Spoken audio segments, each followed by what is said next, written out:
మేనరికం పెళ్లిల వల్ల ఏమవుతుందో ఈ రోజు మనం తెలుసుకుందాం రండి. Hi guys, I'm doctor Bindu gynaecologist. First మీరు గుర్తుంచుకోవాల్సింది, అది ఏ రకమైన పెళ్ళైనా, ఒకవేళ లవ్ మ్యారేజ్ అయినా లేకపోతే చాలా దూరం తెలియని పెళ్లి చేసుకున్నా డిఫెక్టివ్ గా పుట్టే పిల్లలు ఛాన్సెస్ వచ్చేసరికి 2 to 5% ఉంటుంది.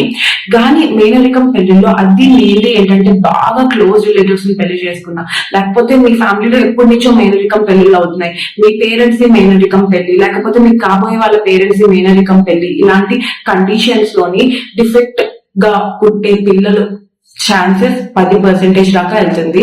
దాంట్లో మెయిన్ గా చూసుకుంటే బర్త్ డిఫెక్ట్స్ కానీ, లేకపోతే బ్లడ్ డిజార్డర్స్ అంటాం, బ్లడ్ డిజార్డర్స్ కానీ, లేకపోతే హియరింగ్ ప్రాబ్లమ్స్ తో పుట్టే పిల్లలు, లేకపోతే ఐక్యూ డెవలప్ అవ్వక సరిగ్గా పుట్టే పిల్లలు, హార్ట్ ప్రాబ్లమ్స్ తో పుట్టే పిల్లలు, ఇవన్నీ ఛాన్సెస్ మేనరికం పెళ్లిలో ఎక్కువ ఉంటాయి కంపేర్ టు నార్మల్ పెళ్లిలో.